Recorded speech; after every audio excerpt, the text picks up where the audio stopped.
잘 오셨습니다. 우리는 계속해서 신구약 성경 개관을 보고 있습니다.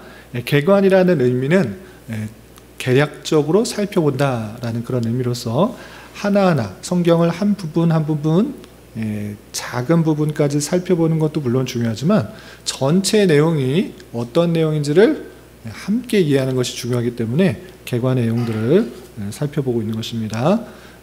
그 내용이 조금 어려울 수도 있습니다. 그러나 잘 인내하고 필요한 내용들을 익히면 성경을 이해하는데 훨씬 더 풍성해진다 생각하고 집중해서 들어주시기 바랍니다. 창세기부터 벌써 이제 사무엘하까지 왔습니다. 이 세상이 어떻게 창조되었는지, 그리고 하나님의 택하신 백성들이 어떤 은혜 가운데 계속적으로 역사 가운데 흘렀는지 살펴보고 있습니다. 하나님께서 택하신 아브라함, 그리고 그의 자손을 통해서 그 민족들이 어떻게 이어지는지를 계속 살펴보고 있는데, 애굽에서 400년 동안 있다가 약속하신 가나안 땅에 들어가고, 또 가나안 땅에서 왕이 세워지기 전까지 사사를 통하여 다스렸으며, 이제 하나님께서 왕을 통하여서 그 나라가 통치되는 것들을 보여주도록 하신 것입니다.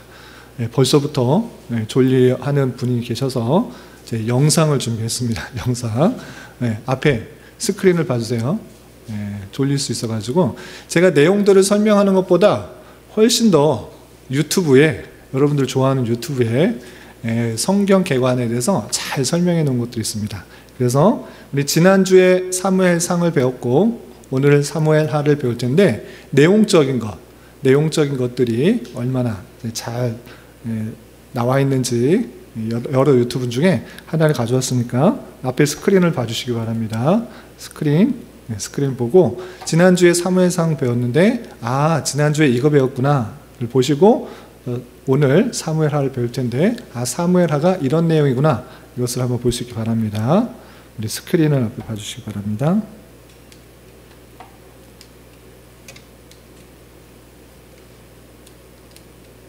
네, 앞에 보시기 바랍니다. 사무엘상과 사무엘하. 현대 성경에는 이 둘이 나눠져 있지만 실은 분량 때문에 나눈 것뿐 원래는 하나의 일관된 이야기인데요. 이 영상에서는 사무엘상을 다루겠습니다. 이스라엘은 이집트의 종살이에서 해방된 후 시내산에서 하나님과 언약을 맺고 마침내 약속의 땅으로 들어왔습니다. 그 땅에서 이스라엘은 하나님께 신실하고 언약의 계명에 순종해야 했지만 사무엘상 앞에 나오는 사사기에서 보듯 이스라엘은 완전히 실패하고 맙니다. 도덕적 혼란의 시기에 이스라엘에 지혜롭고 신실한 지도자가 필요했던 거죠. 바로 이 책이 이 필요에 답을 줍니다. 사무엘 상하의 이야기는 세 주요 인물에 초점을 맞추는데요. 선지자 사무엘, 이 책의 이름이죠. 사울 왕, 그리고 다윗 왕입니다. 이 세 명은 이스라엘을 사사들이 치리하던 지파들로부터 다윗 왕이 예루살렘에서 다스리는 통일 왕국으로 전환시킵니다. 이 책은 흥미로운 구성으로 세 명의 이야기를 네 부분에 걸쳐 엮어 놓았습니다. 사무엘은 첫 부분의 핵심 인물로서 지도자 겸 선지자이고, 이어지는 두 번째 부분 사울 이야기에서도 중요한 역할을 맡습니다. 이 부분은 둘로 나뉘는데, 처음은 사울의 집권과 실패, 다음은 그의 몰락과 비극적 죽음에 대한 이야기입니다. 그의 극적인 몰락은 다윗의 흥미진진한 집권 과정과 대조됩니다. 이후 다윗의 이야기도 둘로 나뉘는데요. 처음에 그는 성공 가도를 달리지만 이후 치명적인 실패를 저질러 자기 집안과 왕국을 서서히 무너뜨리고 말죠. 그리고 책은 전체 이야기를 회고하며 끝을 맺습니다. 그럼 이야기 속으로 들어가 볼까요? 첫 부분은 혼란의 사사시대가 배경이고, 감동적인 이야기의 주인공인 한나라는 여인을 소개합니다. 한나는 아이를 가질 수 없어 오래 슬퍼했는데 하나님의 은혜로 마침내 사무엘이라는 아들을 갖게 됩니다. 기쁨에 찬 한나는 이 장에서 놀라운 시로 노래합니다. 그녀의 시는 하나님이 어떻게 교만한 자를 낮추시고 겸손한 자를 높이시는지, 어떻게 비극과 인간의 악에도 불구하고 역사 속에서 자신의 목적을 이루시는지, 또 언젠가 자신의 백성을 위해 기름 부음 받은 왕을 세우실 일에 대해 노래합니다. 한나의 시가 서두에 배치된 이유는 이 핵심 주제들이 이야기 전체에 걸쳐 등장하기 때문이죠. 다음처럼요. 사무엘은 자라서 이스라엘 백성의 위대한 선지자 겸 지도자가 됩니다. 그 당시 최대의 적수였던 블레셋과의 결정적인 전투에서 이스라엘은 교만하여 기도로 하나님의 도움을 구하는 대신 언약궤가 마법처럼 승리를 줄 거라 믿고 그걸 들고 전쟁에 나갑니다. 이러한 교만한 생각 때문에 하나님은 이스라엘을 패하게 하시고 그들은 언약궤를 빼앗기고 말죠. 블레셋 사람들이 언약궤를 자신들의 신인 다곤 신전에 두자 이스라엘의 하나님은 블레셋과 다곤 신을 군대가 아닌 전염병으로 물리치십니다. 질려버린 블레셋 사람들은 언약궤를 이스라엘로 돌려보냅니다. 이 짧은 이야기의 핵심은 이것입니다.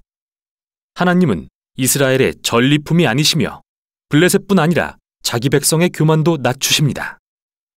이스라엘이 하나님의 언약의 복을 경험하고 싶다면 늘 겸손히 순종해야 하는 거죠. 다음은 긴 이야기입니다. 이스라엘 백성이 사무엘에게 말합니다. 우리도 다른 민족처럼 왕을 원한다. 우리에게 왕을 달라. 발끈한 사무엘이 하나님께 나아가 묻자 하나님은 그들의 동기는 잘못됐지만 그들이 왕을 원한다면 세워주라고 대답하십니다. 이렇게 해서 사울이 등장합니다. 사울은 전도 유망했으나 비극적인 인물입니다. 그는 키가 크고 잘생겼으며 왕이 되기에 완벽한 후보지만 심각한 성품의 결함을 갖고 있습니다. 부정직하고 청렴하지 않았으며 자기 실수를 인정할 줄 몰랐는데요. 그는 이런 결점들로 인해 결국 몰락합니다. 그는 초반에 일부 전투에서 승리했지만 마음속의 깊은 결함들은 그가 결국 하나님의 계명을 뻔뻔하게 어기고 왕의 자격을 잃게 만들죠. 늙은 사무엘은 이런 사울과 백성을 대하여 경고합니다. 하나님 앞에 겸손하며 신실한 왕만이 이스라엘에 유익하며 그렇지 않은 왕들은 멸망을 초래할 것이다. 그리고 사울에게는 하나님이 그를 대신해 새로운 왕을 세우실 거라고 알려줍니다. 그 후 사울의 몰락이 시작됩니다. 동시에 하나님은 새로운 왕을 세우려고 막후에서 일하고 계십니다. 보잘것없는 양치기 소년 다윗. 왕과는 가장 거리가 멀어 보이죠. 그러나 유명한 다윗과 골리앗 이야기에서 우리는 하나님이 다윗의 집안이 아닌 그의 순전하고 겸손한 믿음을 보고 택하셨다는 걸 알 수 있습니다. 이렇게 이 이야기는 한나의 시의 주제들과도 상통합니다. 교만한 사울과 골리앗은 낮추시고 겸손한 다윗은 높이시죠. 이때부터 사울은 서서히 미쳐가고 다윗은 권세를 얻기 시작합니다. 다윗은 사울의 군대장이 되어 싸우는 전투마다 승리하고 명성도 얻게 되죠. 그러자 사울은 질투심에 불타 다윗을 찾아내 죽이려고 쫓아다닙니다. 아무 잘못도 없는 다윗은 그저 광야로 도망다니며 기다릴 뿐이죠. 여기서 다윗의 진면목이 드러나는데요. 여러 번 사울을 죽일 기회가 있었지만 죽이지 않았고 사울의 악에도 불구하고 하나님이 자기 백성을 위해 왕을 세우실 것을 믿습니다. 또 흥미로운 점은 시편의 수많은 다윗의 시가 바로 이 시기에 그의 삶과 연관되어 있는데 한결같이 이러한 믿음을 표현하고 있다는 겁니다. 결국 이 부분은 사울이 블레셋 전투에서 패하고 처참하게 죽는 장면으로 끝납니다. 사무엘상은 성경에서 가장 복잡하면서도 정교한 이야기들을 들려줍니다. 사울과 다윗이라는 인물을 매우 현실적으로 묘사한 것도 그들을 일종의 인물 연구처럼 제시해 독자들이 그 안에서 자신을 발견하게 하려는 의도죠. 사울의 이야기는 우리에게 나의 성품의 결함이 나와 주변 사람들을 어떻게 해야 하는지 돌아봐야 한다고 경고합니다. 우리는 하나님의 도우심을 받아 겸손히 나의 어두운 면을 다루어 사울처럼 되지 않아야 할 것입니다. 다윗은 반대로 인내하며 하나님의 시간을 기다린 본보기로 묘사됩니다. 그는 광야에서 사울에게 쫓겨 도망다니는 중에 하나님이 자기를 버리셨다고 생각할 이유가 충분했지만 그러지 않았죠. 우리는 다윗의 이야기를 통해 하나님은 인간의 악에도 불구하고 교만한 자를 낮추고 겸손한 자를 높여 자신의 목적을 이루시는 분임을 신뢰하게 됩니다. 여기까지가 사무엘상입니다. 이어서 사무엘하고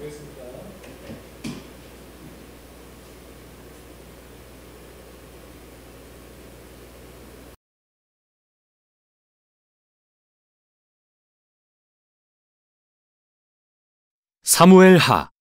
사무엘상에 대한 영상에서 우리는 이 책의 세 명의 중심 인물인 사무엘, 사울, 다윗을 만났습니다. 사무엘상의 문학적 구조상 먼저 사무엘이 소개되고 사울 왕의 부상과 몰락이 다윗의 부상에 대비되는 것도 보았습니다. 사무엘하는 이스라엘의 왕이 된 다윗의 삶을 둘로 나누어 먼저 성공과 복을 누리는 시절, 다음은 큰 도덕적 실패와 그로 인한 슬픈 결과를 그립니다. 그리고 잘 짜여진 결론에서는 다윗의 삶의 선과 악을 되짚어보고 그의 가문에서 나올 미래의 왕에 대한 소망을 심으며 마무리합니다. 사무엘하는 사울의 죽음으로 시작되는데요. 다윗은 자기를 죽이려 했던 장본인의 죽음을 애도하는 장문의 시로 모두를 놀라게 합니다.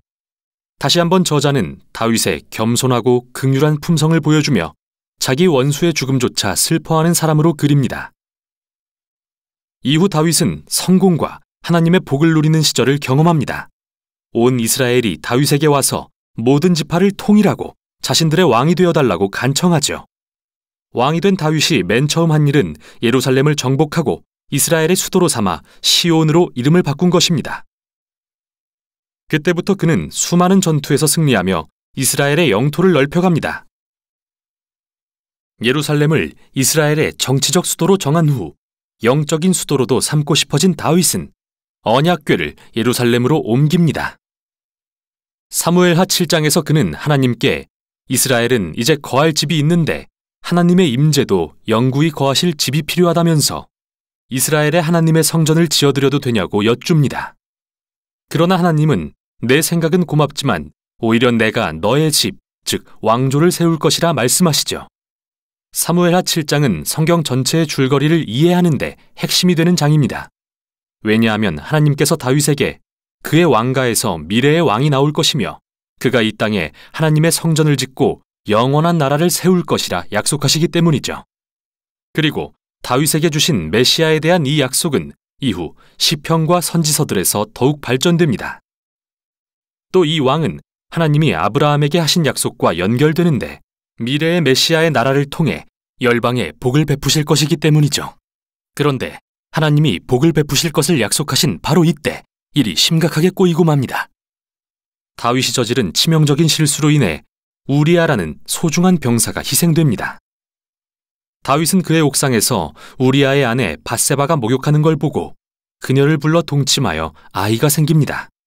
그러자 그걸 감추기 위해 우리아를 살해한 뒤 그녀와 결혼하죠.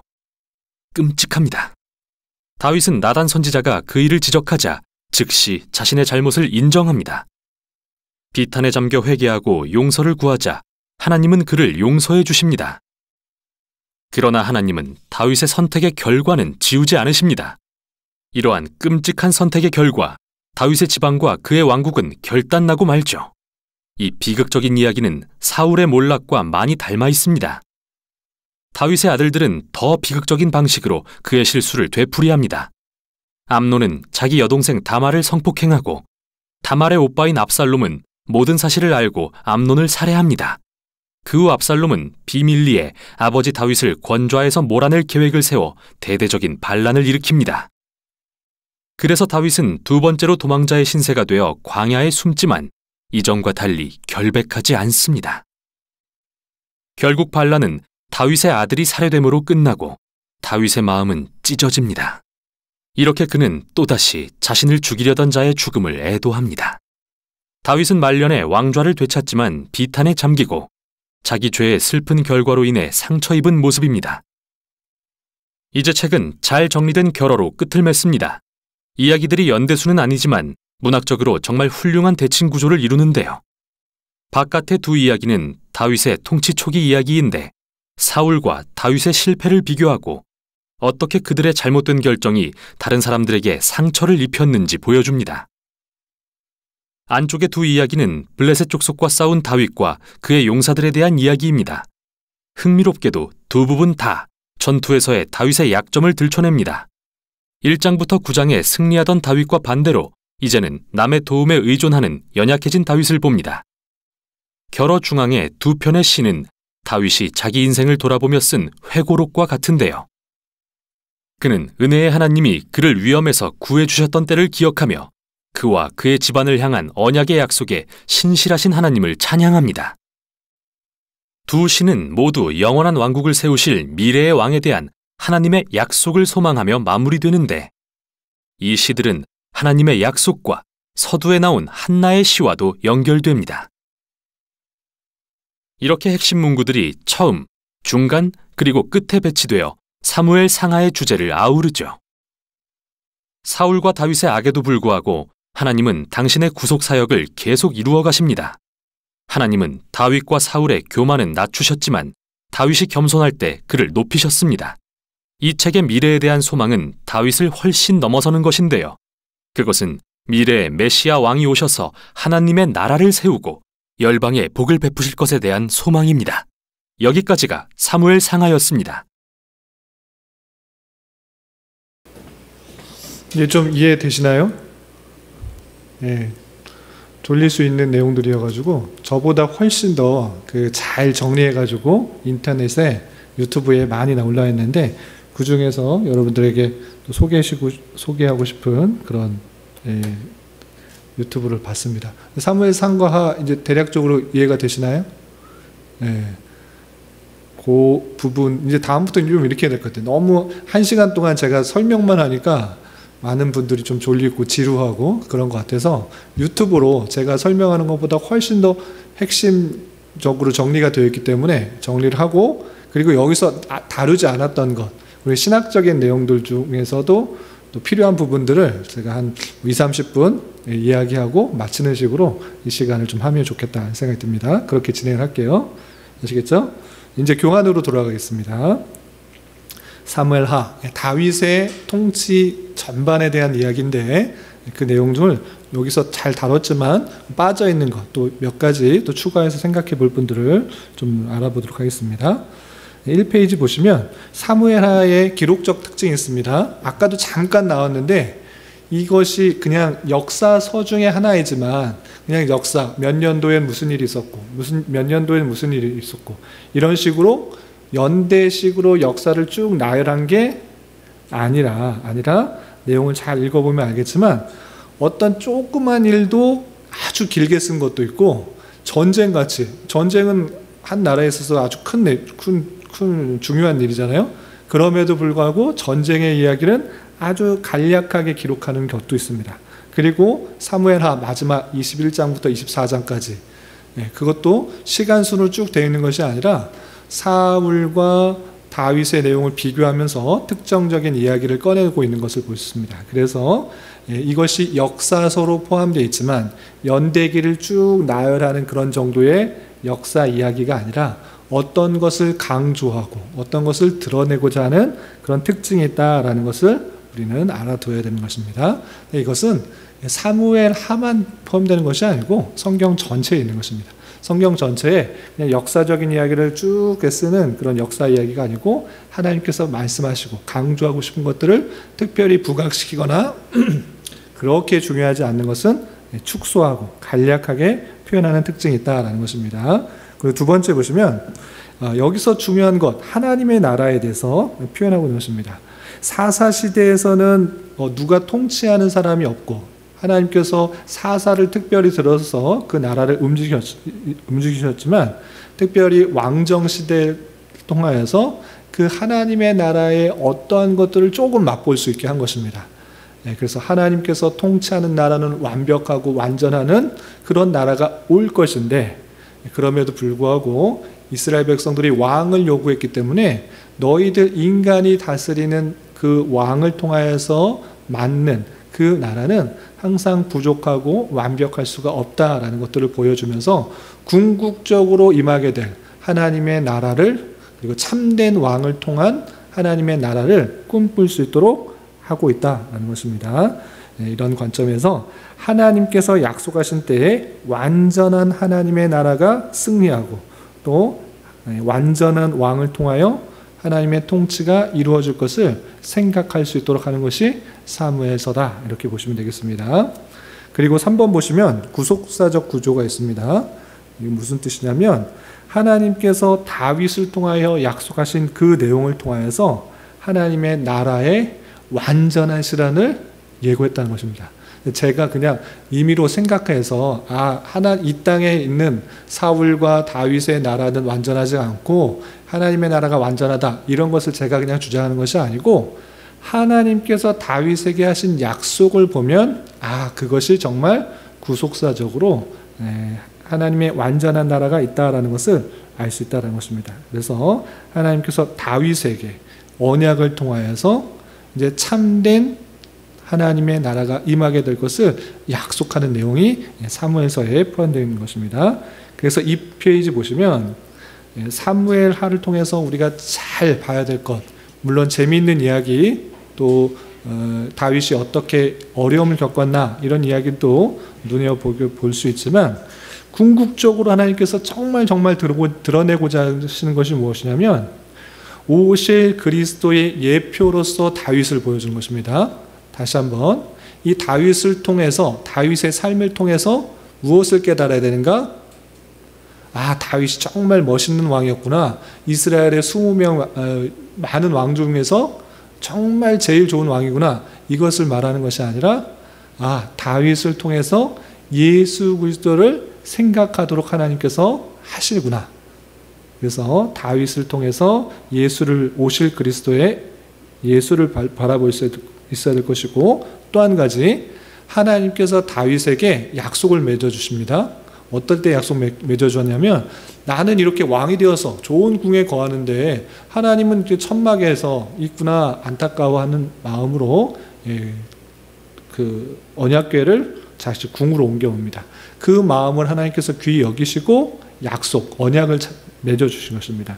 그것이 이른바 다윗 언약인데, 그것을 통해서 그리스도를 예표하고 있다는 것입니다. 내용을 조금 읽어봐 드릴게요. 이번에 1번을 보시면 오실 그리스도의 예표로서 다윗이 되는데, 다윗은 구약 성경의 인물들 중 오실 그리스도를 예표하는 대표적인 인물입니다. 모세도 예수 그리스도를 예표하는 것이고 다윗도 예수 그리스도를 예표하는 것입니다. 다윗의 모습을 통해서 예수님이 저런 모습을, 저런 사역들을 하실구나, 이렇게 생각하는 것입니다. 다윗은 주권적인 하나님의 섭리로 왕위에 올랐습니다. 하지만 그도 피조물에 지나지 않는 연약한 인간인지라 패역한 범죄를 범하기도 했습니다. 그러나 그는 진실된 회개로 용서함을 받았으며 항상 하나님을 향한 뜨거운 신앙 열정을 소유하였습니다. 그래서 그는 하나님의 마음에 합당한 사람으로서 훗날 이스라엘의 왕들을 평가하는 기준이 되기도 하였습니다. 특별히 여기서 중요한데, 그는 다윗 왕조에 대한 언약을 받게 되었는데, 이 언약으로 북이스라엘과는 달리 남유다는 다윗의 왕조를 계승하였으며, 이 언약은 마침내 다윗 자손이신 그리스도를 통하여 성취되게 됩니다. 이런 구속사관을 지니고 있는 사무엘하는 다윗의 삶을 통해 그리스도의 생애를 예고하고 있으며, 고난 중에도 왕권을 확립하여 이스라엘의 백성들을 구하는 왕조의 역사는 십자가상에서 온갖 고난과 순환을 겪으시면서도 온 백성을 용서하시고 구원하시는 그리스도의 사랑의 사역을 깨닫게 하는 것입니다. 다윗의 모습을 통해서도 예수 그리스도를 생각하고, 그의 족보를 통해서도 예수 그리스도를 생각하고, 이 다윗 자체를 통해서 예수 그리스도를 예표하고 있다. 이것을 먼저 생각해야 되는 것입니다. 그리고 더 결정적으로 하나님께서 다윗에게 하신 언약, 그 언약의 내용을 잘 살펴볼 수가 있어야 되는 것입니다. 우리 이거는 제가 시작하면서 성경을 읽었어야 되는데 안 읽어서 한번 찾아보겠습니다. 사무엘하 7장 8절부터 16절, 자기가 갖고 있는 성경 한번 찾아보겠습니다.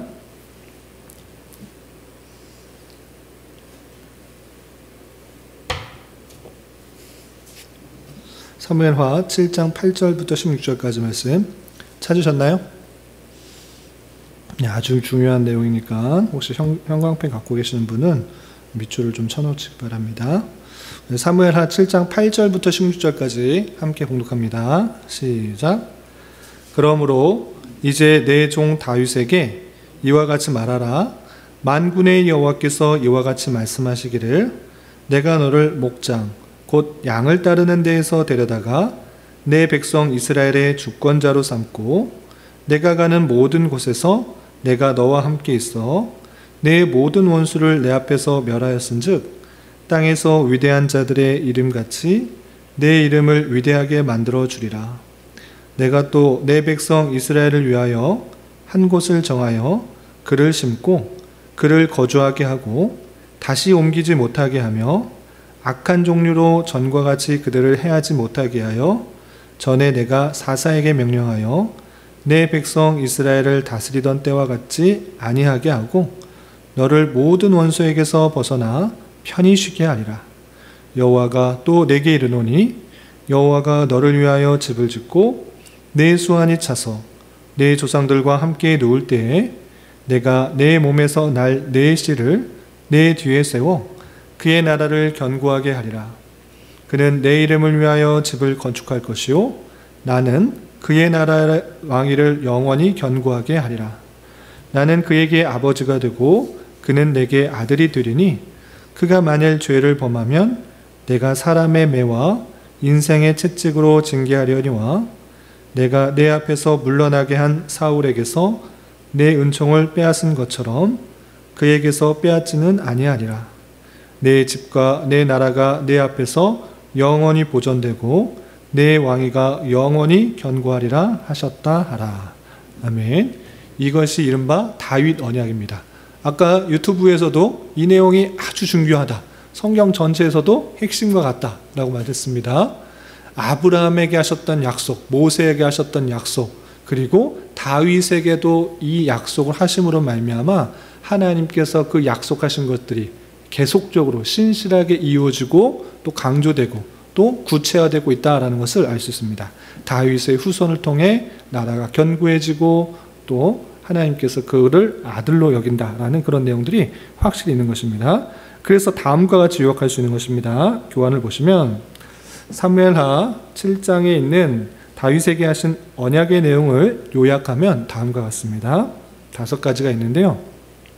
첫 번째, 다윗을 이스라엘의 주권자로 삼는다라는 것이고, 또 주권자로서 그의 이름을 존귀케 만들어주며 사방의 모든 대적에서 벗어나 평안케 할 것이다 라는 것입니다. 그리고 두 번째 약속은 다윗의 후손을 통하여 그 나라를 영원히 견고하게 할 것이라는 것이고, 세 번째 다윗의 후손을 통하여 여호와의 이름을 위해 집을 건축하게 될 것이다 라는 것. 그리고 네 번째, 다윗의 후손은 여호와의 아들이 되고 여호와는 그의 아버지가 된다 라고 약속해 주셨고, 다섯 번째, 범죄 시 징계는 하나 그 위는 결단코 빼앗지 않겠다라고 약속해 준 것입니다. 이 약속의 내용은 그냥 다윗의 아들 솔로몬에게 해당되는 것이 아니라 누구에게 해당되는 것일까요? 당연히 앞으로 오실 다윗의 후손인 예수 그리스도를 뜻하는 약속들인 것입니다. 그래서 이 다윗 언약은 한마디로 다윗의 후손으로 오사 전 인류의 구속주가 되심으로써 택한 백성의 영원한 왕이 되실 메시아 예수의 혈통과 왕권, 그리고 하나님 나라 건설을 포괄적으로 담고 있는 예언적 언약이라고 할 수 있습니다. 그래서 이는 자신이 성전의 실체이셨던 그리스도와 그 백성들이 어떻게 교회를 통하여 한 몸을 이루게 되며 교회와 하나님의 나라를 만들어가는지 이해할 수 있게 하는 그런 예언이자 예표로서의 언약인 것입니다.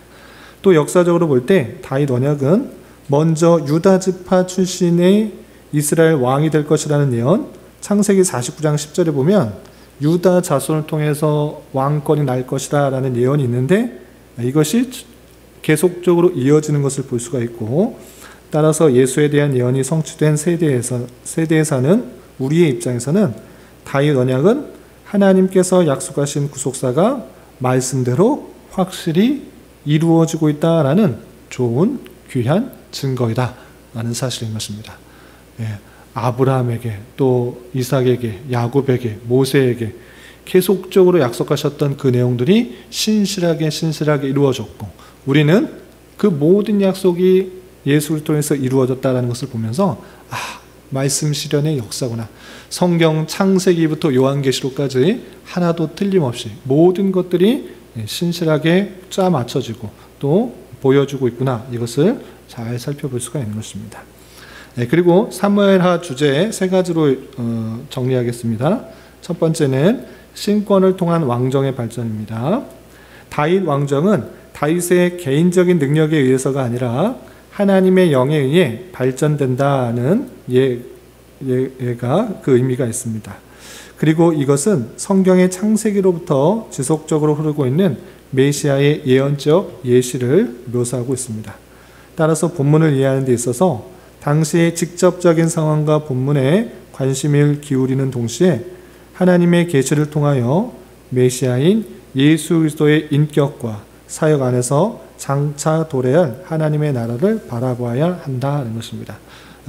계속 말씀드렸는데 눈에 보이는 나라, 왕정 시대가 도래했다. 사울이 통치하는 나라, 다윗이 통치하는 나라, 그 나라가 완전한 것이 아니라 앞으로 도래할 예수 그리스도 참된 왕으로서의 하나님의 나라가 도래할 것을 계속적으로 기대할 수 있도록 하는 것이다.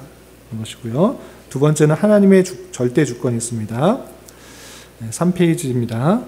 이스라엘의 역사 속에서 하나님은 그 백성들의 죄악에도 불구하고 자신의 주권 하에 일들을 계속 추진하고 계시는 것입니다. 이러한 관점은 사무엘 하에서도 마찬가지로 잘 나타나고 있습니다. 하나님의 주권적인 사역은 다윗이 사울에게 쫓겨다니면서도 역력하게 드러나고 있습니다. 다윗은 죽음과 자신의 사이가 한 발자국이다 라고 말하면서 여호와께서 지키시는 발걸음에서 자신의 생이 이어감을 피력하고 있습니다. 정말 죽을 수밖에 없는 이제 죽게 되었구나 라고 하는 중에서도 죽지 않고 계속적으로 살아가는 것을 통해서 하나님의 주권 가운데 내가 살아갈 수 있다는 것을 계속적으로 발견하는 것입니다. 그리고 하나님의 주권이 가장 잘 드러난 곳은 다윗 왕을 통하여 창세기에서부터 예표된 메시아에 대한 약속이 계속적으로 이루어지고 있는 것을 통해서 정말 하나님의 주권이 놀랍도록 신기하게 수천 년을 지나면서도 잘 이어지고 있구나라는 것을 바라볼 수 있습니다. 그리고 다윗 왕의 후손을 통하여 메시아의 탄생을 통해서 성취하는 것을 우리는 성경을 통해서 발견하게 되는 것입니다. 이처럼 하나님은 성경 역사 속에 자신의 주권을 한 번도 변개함 없이 이루어 오심을 볼 수가 있는 것입니다. 이런 하나님의 주권적인 사역을 바라보면서 만물에 찍기만도 못한 인생인 우리도 겸손하게 자신을 낮추어 살아가는 것이 참다운 지혜인 것을 생각해 볼 수 있는 것입니다. 하나님의 놀라운 주권 가운데 이 세상 모든 것이 통치됨을 알아 우리는 참으로 겸손히 주님을 의지하고 나아가는 모습들이 있어야 되는 것입니다. 그리고 한 가지 더, 하나님의 의의 승리가 있습니다.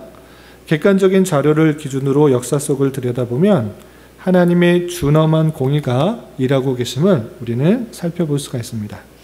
하나님의 방법은 인간의 방법과는 다릅니다. 또한 하나님의 시간표는 인간의 시간표와 다릅니다. 그래서 인간이 자신의 노력으로 어떠한 일을 성취하는 것으로 보이지만 그 뒤에는 하나님의 절대적이고 무한한 섭리가 살아 역사하고 있다는 것을 발견할 수가 있는 것입니다. 사무엘 하에서는 사울 왕의 죽음과 다윗 왕의 등극, 죄악, 발전 등이 하나님의 주권 가운데서 이루어지고 있으며 또한 인간의 의가 아니라 하나님의 의에 의하여 사람의 죽음과 삶을 이루어가고 계심을 볼 수 있는 것입니다. 사람의 어떠함에도 불구하고 하나님의 옳음, 하나님의 주권, 하나님의 뜻이 계속적으로 역사하고 있다는 것을 바라보게 되는 것입니다. 따라서 미약한 우리 인생은 하나님을 기억하고 그분만을 섬기는 것이 참 지혜요 기쁨이라는 것을 알 수 있는 것입니다. 그리고 한 가지만 더 살펴보겠습니다. 4페이지로 넘어가겠습니다. 사무엘하를 읽으면서 실천적으로 교훈받을 수 있는 것, 교리적으로 그리스도를 예표하고 있고 하나님의 주권 가운데 그 나라가 이루어지고 있다는 것을 알 뿐만 아니라 도덕적인 교훈도 얻을 수 있습니다. 윤리적이고 도덕적이고 실천적으로 그런 예수님이 하나님이 어떤 분이시고 또 예수님이 어떻게 옆에 되고 이런 교리적인 지식뿐만 아니라 실천적인 또 삶의 교훈들로 배울 수 있는데 4가지로 정리할 수 있습니다. 첫 번째 무엇이냐라고 할 때 죄에 대해서 하나님께서 간과하시기보다는 심판하신 분이시다라는 것을 사무엘하에서 잘 드러내고 있습니다. 우리는 사울과 다윗의 생애를 통해서 하나님께서 죄악에 대해서 반드시 심판하신다라는 것을 우리는 잘 발견하게 되는 것입니다. 특히 다윗은 그가 지은 커다란 죄악 때문에 그의 집에 칼이 영영이 떠나지 않는 징벌을 받게 됩니다. 다윗도 예수 그리스도를 예표하는 그런 왕이었지만 죄가 없었습니까? 그렇지 않았습니다.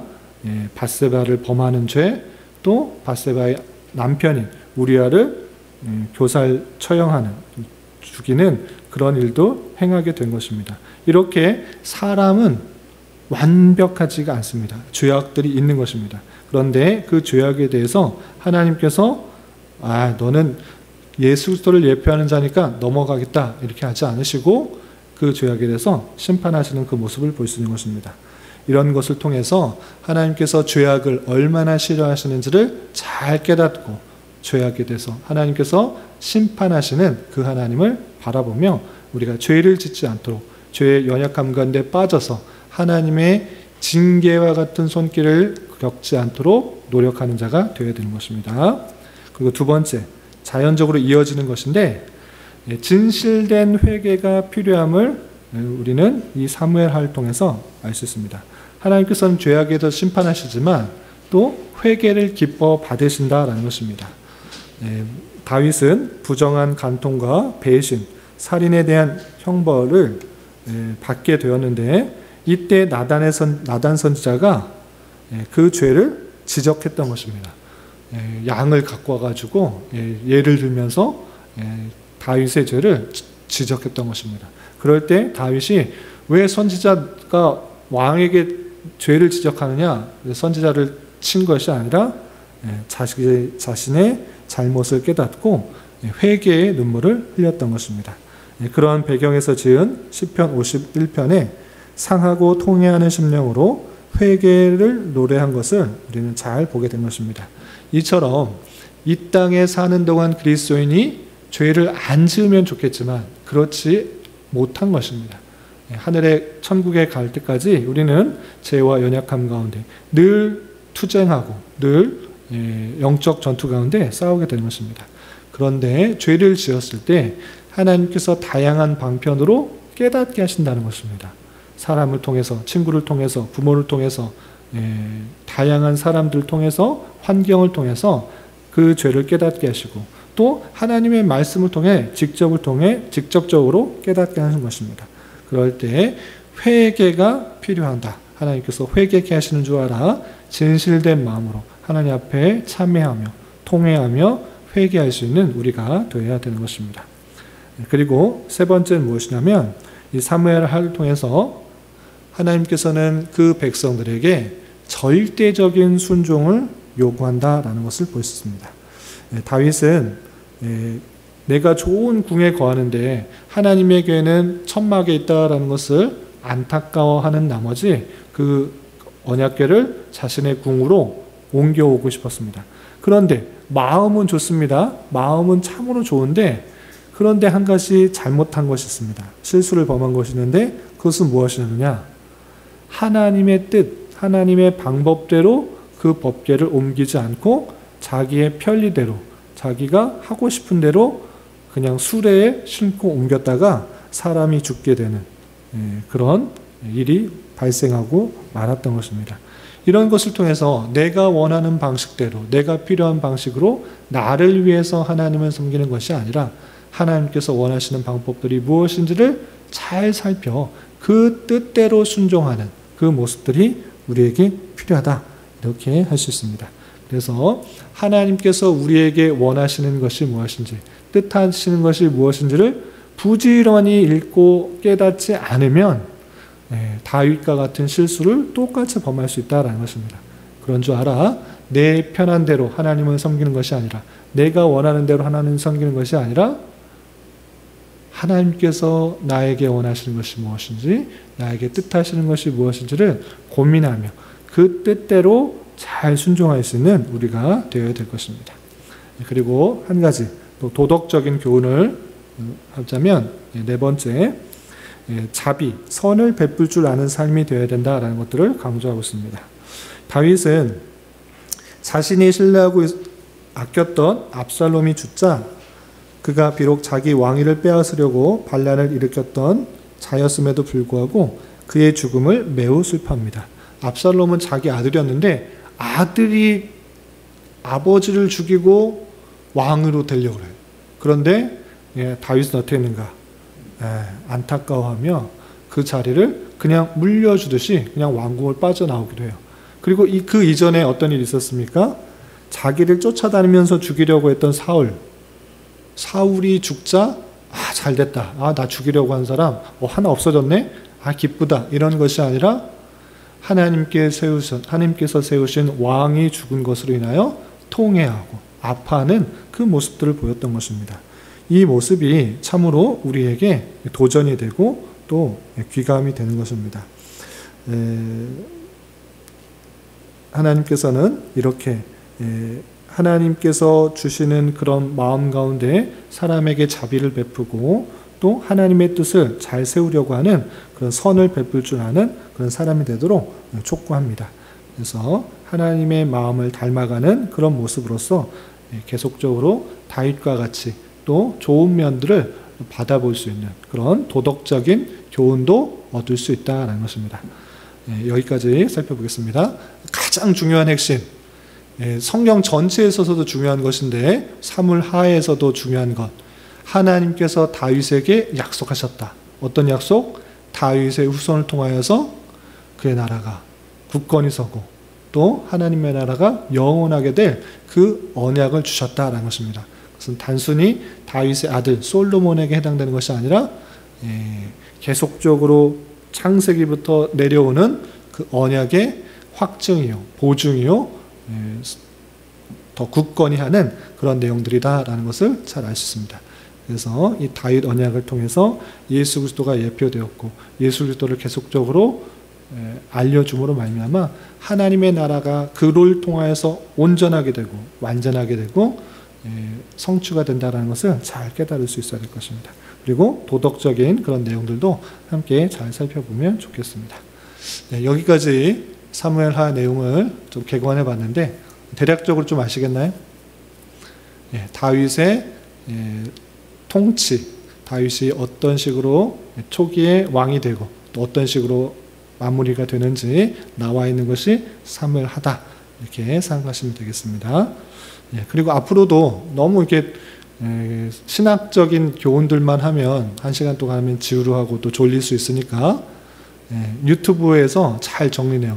제가 설명한 것보다 훨씬 더 잘 되어 있잖아요. 그래서 유튜브의 내용을 통해서 내용적 개관을 살펴보고 신학적으로 보충될 내용들만 조금 더 붙여서 이 시간을 좀 진행하는 식으로 진행해 보도록 하겠습니다. 그리고 혹시 또 다른 방법으로 하는 게 더 좋겠다라고 생각하시면 또 의견을 주시면 종합해서 정말 공부가 되고 도움이 될 수 있는 방식으로 진행을 하도록 하겠습니다. 기도하고 마치겠습니다. 하나님 아버지 감사합니다. 오늘 수요 성경 공부 시간에 사무엘하 계관을 살펴보았습니다. 하나님께서 또 이스라엘 역사 가운데 왕이 또 어떻게 세워졌으며 또 그 왕 중에서 다윗의 통치를 통해서 하나님께서 보여주시는 다양한 것들에 대해서 생각해 보았습니다. 예수 그리스도의 예표로서 다윗이 존재하고 또한 다윗에게 언약을 맺어줌으로써 하나님의 택하신 백성들이 어떻게 구원을 받는지 또 그 백성들이 누구에 의해서 완전한 통치를 받으며 완전한 나라가 되는지 알려주신 그 모습들을 잘 깨달아 사무엘하를 잘 이해하게 하시고 또 그 사이사이에 나타난 죄악에 대한 심판과 또 하나님의 주권 가운데 그 백성들을 신실하게 이끌어 가시고 또 주님의 뜻대로 살아가길 바라시는 그 모습들을 통해서 우리 또한 하나님의 백성다운 삶을 살아갈 수 있는 모두가 될 수 있도록 은혜를 더하여 주시옵소서. 주님, 교회 내에 육체의 질병과 연약함으로 병원에 치료를 받는 성도들과 또 생활이 불편하고 어려운 여러 성도들이 있습니다. 주님 지켜주셔서 건강하게 잘 치유되고 회복될 수 있도록 인도하여 주시고, 직장과 사업장의 문제로 가족의 전도와 또 신앙을 위해, 또 사람과의 관계에 있어서 또 복된 결혼과 가정을 위해 여러 가지 기도하는 손길들 주님께서 인도하여 주시고, 우리가 기대하고 간구하는 것보다 훨씬 더 풍성하고 선한 것들로 채워주시는 하나님을 깊이 경험할 수 있는 기회 되도록 인도하여 주시옵소서. 1월을 마무리하는 날입니다. 또 2월을 시작할 때 또 새로운 마음으로 또 힘차게 시작하게 하시고, 늘 주님과 동행하며 서로에게 위로가 되고 힘이 되는 사랑의 공동체로 성장할 수 있도록 은혜를 더하여 주시옵소서. 예수님의 이름으로 감사히 기도드리옵나이다. 아멘.